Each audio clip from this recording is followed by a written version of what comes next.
May mga tao na kahit gaano kataas ang kanilang narating ay mabilis ding bumabagsak. Bakit nangyayari ito?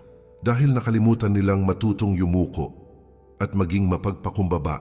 Kaibigan, isipin mong mabuti, gaano man karami ang iyong yaman, gaano man karami ang papuring natatanggap mo mula sa iba, at gaano man kataas ang posisyon na hawak mo, kung ang puso mo ay puno ng kayabangan at pagmamalaki, darating ang araw na iyon mismo ang magiging dahilan ng iyong pagbagsak, sapagkat ang kayabangan ay tulad ng lason na unti-unting sumisira sa loob. At kapag hinayaan mo itong maghari, mawawala ang malinaw mong pananaw at kakayahan mong lumago. Ngunit ang pagpapakumbaba ay ibang klasing lakas. Ang mapagpakumbabang tao ay hindi nangangahulugang mahina. Sa katunayan, siya ang may pinakamatibay na pundasyon. Sapagkat alam niyang hindi niya hawak ang lahat ng sagot, alam niyang may mas malawak pang mundo kaysa sa kanyang sarili at bukas siya sa patuloy na pagkatuto. Ang ganitong uri ng pag-iisip ay hindi lamang nagbubukas ng pinto sa mas maraming kaalaman, kundi ito rin ang nagdadala ng kapayapaan sa puso at kalayaan sa isipan. Isipin mo, ang punong mabigat ang bunga ay marunong yumuko. Ganyan din ang taong marunong magpakumbaba. Kahit gaano kataas ang kanyang naabot, mas lalo siyang natutong igalang ang iba, mas lalo siyang natutong magpasalamat, at mas lalo siyang natutong magpigil ng kayabangan. Kaya't kung gusto mong umangat sa buhay, huwag kang matakot maging mapagpakumbaba dahil dito nagmumula ang tunay na lakas at tagumpay. Kaibigan at kapatid, muli, inaanyayahan kita na mag-subscribe sa ating channel para lagi kang updated sa mga bagong videos na aking gagawin at babago sa pananaw mo sa buhay. Pag-usapan natin ng mas malaliman kung bakit ang pagiging mapagpakumbaba ay hindi lamang isang simpleng asal, kundi isa sa pinakamahalagang haligi ng Stoic philosophy. Ano nga ba ang ibig sabihin ng tunay na pagpapakumbaba? At paano ito nagiging sandata upang umangat at manatiling matatag sa gitna ng hamon ng buhay? Number 1. Nakakatulong ang pagiging mapagpakumbaba sa pagkatuto at pag-unlad. Isipin mo ito. Kung ang puso at isip mo ay puno ng kayabangan, paano ka makikinig sa iba? Paano ka matututo kung akala mo alam mo na ang lahat? Ang pagiging mapagpakumbaba ay nagbibigay daan sa iyo para tanggapin ang opinyon, kritisismo at aral mula sa iba. Kapag bukas ang puso mo, bawat tao ay maaring maging guro at bawat karanasan ay isang pagkakataon para lumago.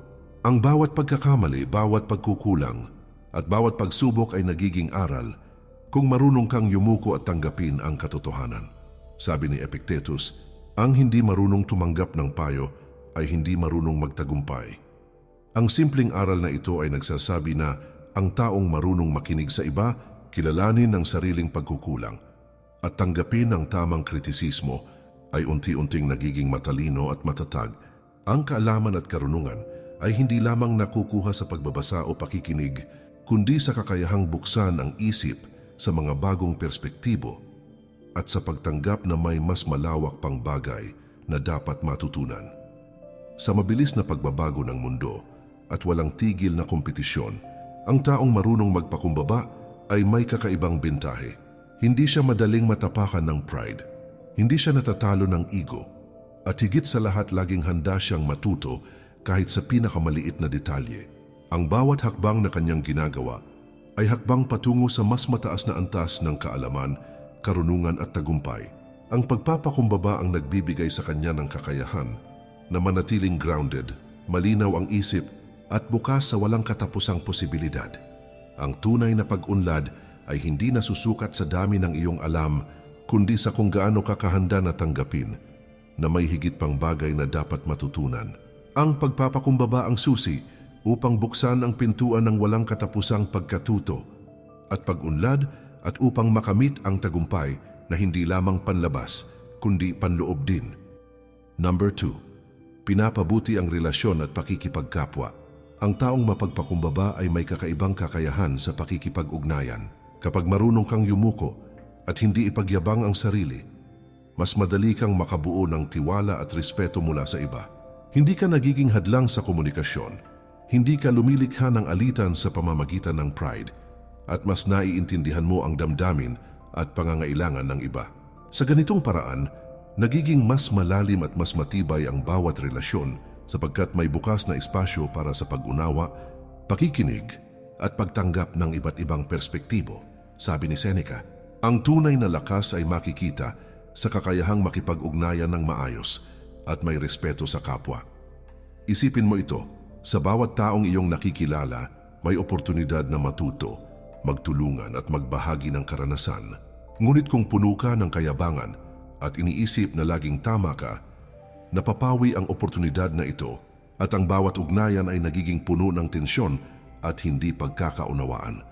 Ang pagpapakumbaba ay nagbibigay daan para maging mabuti ang samahan, hindi lamang sa trabaho o negosyo, kundi sa pamilya, kaibigan, at kahit sa mga taong hindi mo kilala. Kapag marunong kang makinig, magpasalamat at kilalanin ang kontribusyon ng iba, mas nagiging matibay ang ugnayan at mas madali ang pagkakaroon ng suporta sa oras ng pangangailangan. Ang bawat simpleng kilos ng pagpapakumbaba, pagtanggap sa ideya ng iba, paghingi ng tawad kapag nagkamali o pagbibigay ng kredito kung saan nararapat ay nagdudulot ng positibong epekto sa bawat relasyon. Bukod pa rito, ang mapagpakumbabang tao ay mas may kakayahang mag-handle ng konflikto. Hindi niya hinahayaan ang ego na mangibabaw, kaya mas mabilis siyang makahanap ng solusyon at makabuo ng kompromiso. Ang bawat interaksyon ay nagiging pagkakataon hindi lamang para mapanatili ang kapayapaan, kundi para lalong lumalim ang koneksyon at tiwala sa bawat isa. Sa pamamagitan ng pagpapakumbaba, nagiging mas maayos ang bawat interaksyon at mas matibay ang bawat relasyon. Ang taong mapagpakumbaba ay hindi lamang iniingatan ng sarili, kundi iniingatan din ang damdamin at karapatan ng iba. Ito ang pundasyon ng respeto, pagtutulungan at tunay na pagkakaunawaan. Sa huli, ang pagpapakumbaba ay hindi lamang susi sa maayos na relasyon, kundi pati sa mas matatag at matagumpay na buhay. Number 3. Pinapalakas ang panloob na katahimikan at kontrol sa sarili. Ang pagiging mapagpakumbaba ay hindi lamang nakikita sa pakikitungo mo sa iba, kundi higit sa lahat sa kung paano mo hinaharap ang sarili mong damdamin at isip. Kapag marunong kang magpakumbaba, natututo kang kilalanin ang iyong mga limitasyon, tanggapin ang iyong kahinaan at huwag hayaang ang ego o kayabangan ang magdikta ng iyong kilos. Sa ganitong paraan, nagkakaroon ka ng kontrol sa sarili at hindi basta-basta natitinag ng galit, inggit o takot. Sabi ni Marcus Aurelius, ang kalayaan at kapayapaan ay nagmumula sa kakayahang kontrolin ang sarili. Ang mapagpakumbabang tao ay hindi palaging nakadepende sa opinyon o papuri ng iba. Hindi siya alipin ng kanyang pride o ng paghahangad na mapansin. Sa halip, siya ay may kakayahang manatiling kalmado sa gitna ng kaguluhan, matatag sa oras ng pagsubok, at malinaw ang isip sa oras ng desisyon. Kapag nagiging mapagpakumbaba ka, natututo kang tanggapin ang mga bagay na hindi mo kontrolado at ituon ang lakas mo sa mga bagay na maaari mong baguhin. Ito ay isang mahalagang prinsipyo sa Stoicism. Ang pagtuon sa kung ano ang nasa ating kontrol at ang pagpapalampas sa kung ano ang wala. Ang pagpapakumbaba ang nagiging tulay para maramdaman mo ang tunay na katahimikan sa loob, sapagkat hindi ka nag-aaksaya ng enerhiya sa pagmamayabang, pag-iinggit o pakikipagkompetensya sa iba. Bukod dito, ang mapagpakumbabang tao ay mas madaling makahanap ng balanse sa buhay. Ang bawat pagkilos ay nagmumula sa malinaw na pag-iisip, hindi sa impulsive na emosyon. Ang bawat desisyon ay mas pinag-iisipan at mas may layunin, kaya mas madali niyang maabot ang kanyang mga mitiin at mas malalim ang kasiyahan sa bawat tagumpay. Sa huli, ang pagiging mapagpakumbaba ay hindi kahinaan kundi isang sandata. Ito ang nagbibigay sa iyo ng kapangyarihan na kontrolin ang sarili, manatiling kalmado sa gitna ng unos, at maramdaman ang tunay na katahimikan at kapayapaan sa bawat aspeto ng iyong buhay. Number 4. Pinapalakas ang katatagan sa harap ng pagsubok. Ang pagiging mapagpakumbaba ay nagbibigay ng kakaibang lakas sa gitna ng hamon at pagsubok. Kapag marunong kang yumuko at kilalanin ang iyong limitasyon, mas nagiging handa ka sa mga hindi inaasahang pangyayari. Hindi ka basta-basta natitinag ng kabiguan o pagkabigo, sapagkat alam mo na ang bawat hamon ay bahagi ng proseso ng paglago at pagkatuto. Ang pagpapakumbaba ay parang pundasyon na matibay. at hindi madaling mabuwag kahit na anong unos ang dumating sa buhay mo. Sabi ni Epictetus, hindi ang pangyayari ang nakakaapekto sa atin, kundi ang ating pananaw sa mga ito. Sa madaling salita, ang totoong lakas ay hindi nakasalalay sa kung gaano kadali o kahirap ang sitwasyon, kundi sa paraan ng pagtanggap at pagharap natin dito. Ang mapagpakumbabang tao ay hindi nagpapadala sa galit, pagkabigo, o pagkakainis kapag may problema. Sa halip, tinitingnan niya ito bilang oportunidad para lumakas, matuto, at mas lalo pang paigtingin ang disiplina sa sarili. Ang bawat pagsubok ay nagiging hakbang patungo sa mas mataas na antas ng karunungan, tibay ng loob, at personal na paglago. Bukod pa rito, ang pagpapakumbaba ay nagtatanggal ng labis na pride na kadalasan ay nagiging sanhi ng pagkabigo. Kapag mapagpakumbaba ka, handa kang humingi ng tulong kung kinakailangan at tanggapin ang payo ng iba. Ito ang nagbibigay sa iyo ng flexibility at resilience sa bawat sitwasyon. Hindi mo kailangan ipakita na palaging tama ka o malakas ka, sapagkat alam mong ang tunay na lakas ay nasa kakayahang bumangon, humarap sa katotohanan at magpatuloy sa kabila ng lahat ng hamon. Sa pamamagitan ng pagpapakumbaba, natututo kang manatiling matatag kahit sa pinakamahirap na panahon. Ang iyong puso at isip ay hindi nadadala ng emosyon, pride o galit. Kaya mas malinaw ang pag-iisip at mas matatag ang bawat hakbang na iyong ginagawa. Ang bawat pagkakamali ay nagiging leksyon at ang bawat pagkabigo ay nagiging daan para mas lalong lumakas. Ang tunay na katatagan ay hindi nakukuha sa pagiging palaging panalo, kundi sa kakayahang manatiling matatag, maayos at mahinahon kahit sa oras ng unos at kahirapan. Sa ganitong paraan, ang bawat pagsubok ay hindi hadlang, kundi pagkakataon para mas lalo pang umangat, mas lalo pang maging matatag, at mas lalo pang maunawaan ang kahulugan ng tunay na tagumpay sa buhay. Ang mapagpakumbabang tao ay may kakayahang i-transform ang bawat hamon sa aral at pagkakataon, at dito nakikita ang tunay na lakas na hindi kayang kitain ng mata, kundi mararamdaman sa puso at isipan. Number 5. Nagbibigay daan sa tunay na tagumpay at pagkilala sa iba. Ang pagiging mapagpakumbaba ay hindi lamang tungkol sa kung paano ka nakikita ng iba, kundi higit sa lahat, kung paano mo pinapahalagahan ang kontribusyon ng bawat isa sa paligid mo. Kapag marunong kang yumuko at kilalanin ng iba, mas nagiging bukas ang pinto para sa kolaborasyon, suporta at pagkakataon na makamit ang mas mataas na tagumpay. Hindi mo kailangan ipagmalaki ang lahat ng bagay na iyong narating. Sa halip, binibigyan mo ng halaga ang bawat taong naging bahagi ng iyong pag-unlad. Sabi ni Marcus Aurelius, huwag mong isipin na ikaw ay mas mataas kaysa sa iba. Ang tunay na karunungan ay sa pagtanggap at pagkilala sa bawat tao. Ang mapagpakumbabang tao ay hindi nagmamalaki sa kanyang posisyon o tagumpay. Sa halip, siya ay nagbibigay ng kredito kung saan nararapat, nagbubukas ng pintuan para sa pagkatuto mula sa iba, at nagtataguyod ng respeto sa bawat isa. Sa ganitong paraan ang tagumpay ay hindi lamang personal, kundi sama-samang nararanasan at mas matibay. Bukod pa rito, ang pagpapakumbaba ay nagtatanggal ng labis na ego na kadalasan ay nagiging sanhi ng alitan at hindi pagkakaunawaan. Kapag handa kang kilalanin ang kahalagahan ng iba at tanggapin na hindi lahat ng sagot ay nasa iyo, mas nagiging maayos ang relasyon sa trabaho, negosyo at sa komunidad. Ang bawat hakbang patungo sa tagumpay ay nagiging mas maayos, mas makabuluhan at mas sustainable. Ang mapagpakumbabang tao ay natututo ring humingi ng tulong at tanggapin ang payo ng iba. Ito ay tanda ng lakas, hindi kahinaan. Sa halip na magpanggap na palaging tama, siya ay bukas sa aral at gabay na maaring magpabilis sa kanyang paglago. Sa ganitong paraan, ang pagpapakumbaba ay nagiging susi sa tunay na tagumpay, sapagkat ang tagumpay na may respeto, pagkilala at kolaborasyon ay mas malalim at mas matagal ang epekto. Sa huli, ang tunay na tagumpay ay hindi nasusukat sa dami ng papuri o yaman, kundi sa kalidad ng relasyon, respeto at epekto mo sa iba. Ang pagpapakumbaba ang nagbubukas ng pintuan para sa ganitong uri ng tagumpay at nagiging pundasyon para sa isang buhay na may kahulugan at kapayapaan. Number 6. Pinapalakas ang kakayahang magpatawad at magpakumbaba sa sarili. Ang pagiging mapagpakumbaba ay hindi lamang nakatutok sa pakikitungo sa iba, kundi pati sa relasyon mo sa iyong sarili. Kapag marunong kang yumuko at tanggapin ang iyong pagkukulang, natututo kang magpatawad sa sarili at itigil ang pagpaparusa sa sarili sa tuwing nagkakamali. Hindi mo hinahayaan ang guilt, regrets o self-condemnation na sirain ang iyong katahimikan at kalayaan sa isip.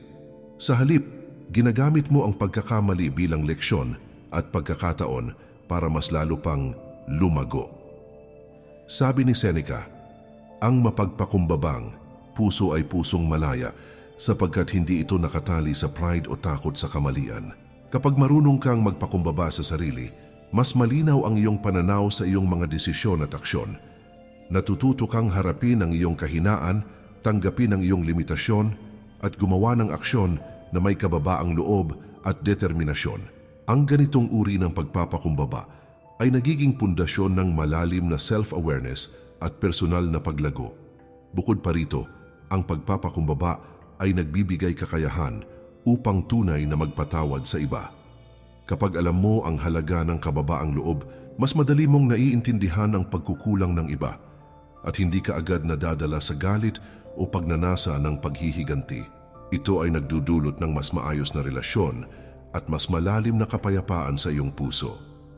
Ang mapagpakumbabang tao ay hindi perpekto, ngunit natututo siyang mag-adjust, magpatawad, at magpatuloy ng may respeto sa sarili at sa iba. Sa bawat pagkakataong yumuko at magpakumbaba, mas lalo niyang naiintindihan ang kahalagahan ng compassion, empathy at tunay na lakas na nagmumula sa loob. Ang pagpapakumbaba ay susi hindi lamang sa pakikitungo sa iba, kundi sa kapayapaan ng sarili.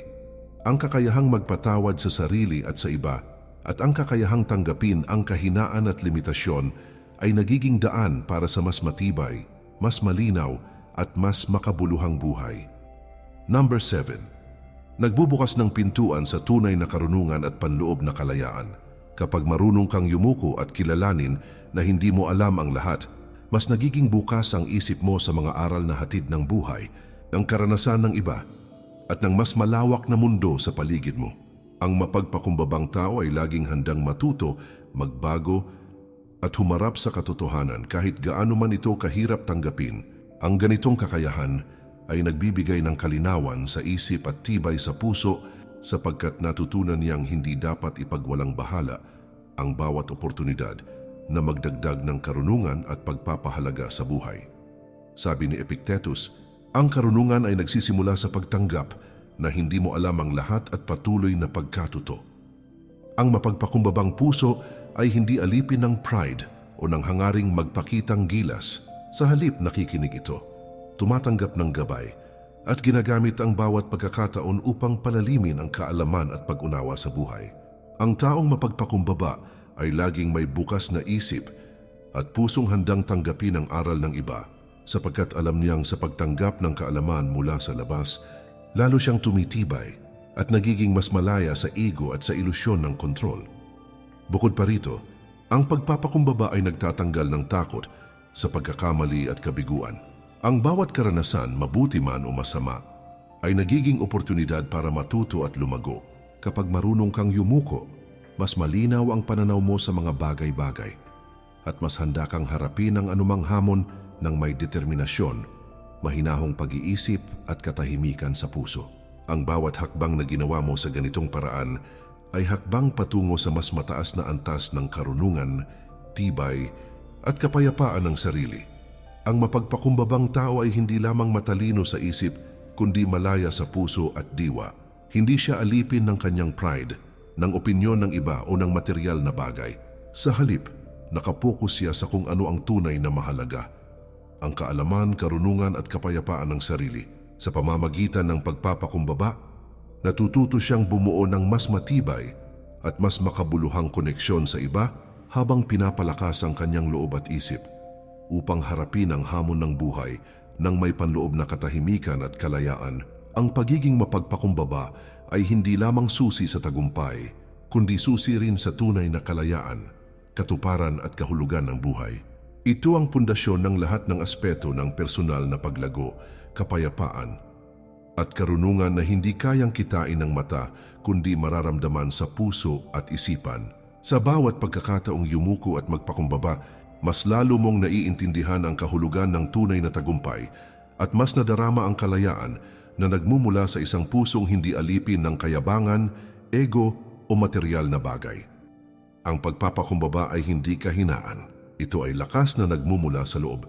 Isang pundasyon na nagbibigay daan sa pagkatuto, pagkakaroon ng mas matibay na relasyon, panloob na katahimikan, katatagan sa pagsubok, tunay na tagumpay, kakayahang magpatawad, at higit sa lahat, sa karunungan at panloob na kalayaan. Isipin mo, bawat pagkakataong marunong kang yumuko at tanggapin ang katotohanan, bawat pagkakataong kilalanin mo ang limitasyon mo at pahalagahan ng iba. Bawat pagkakataong matutunan mo mula sa pagkakamali at karanasan ng iba ay hakbang patungo sa mas matibay, mas maayos at mas makabuluhang buhay. Ang pagiging mapagpakumbaba ay nag-aalis ng ego, nagbubukas ng isip at nagpapalaya sa puso. Sa pamamagitan nito, nagkakaroon ka ng kakayahang humarap sa buhay ng may panloob na katahimikan, kalayaan at malinaw na pananaw. Huwag mong maliitin ang simpleng aksyon ng kababaang loob. Kahit maliit na hakbang patungo sa pagpapakumbaba, tulad ng paghingi ng tawad, pagbibigay ng kredito sa iba, o pagtanggap ng payo, ay nagdudulot ng malaking epekto sa buhay mo at sa relasyon mo sa ibang tao. Sa bawat araw may pagkakataon kang piliin ang kababaang loob kaysa kayabangan, karunungan kaysa kayabangan, at kapayapaan kaysa ego. Sa ganitong paraan, unti-unti mong naabot ang tunay na tagumpay at katahimikan sa puso at isipan. Kaibigan at kapatid, muli inaanyayahan kita na mag-subscribe sa ating channel para lagi kang updated sa mga bagong videos na aking gagawin at babago sa pananaw mo sa buhay. Dito, patuloy nating tuklasin ang mga aral na magpapaunlad sa isipan, puso at kaluluwa mo at magbibigay sa iyo ng inspirasyon upang maging mas matatag, mas malaya at mas makabuluhan ang buhay mo. At higit sa lahat, huwag mong kalimutan na ang pagiging mapagpakumbaba ay proseso. Hindi ito nangyayari sa isang araw, ngunit sa bawat hakbang, sa bawat aral na iyong tinatanggap, at sa bawat pagkakataon na yumuko sa halip na umapaw sa pride, mas lalo kang lumalapit sa pinakamataas na antas ng karunungan at personal na paglago. Ito ay isang biyaya at lakas na hindi nakikita ng karamihan, ngunit damang-dama ng puso at isipan ng taong marunong magpakumbaba. Maraming salamat po, mag-ingat po tayo palagi at kay Lord palagi ang papuri.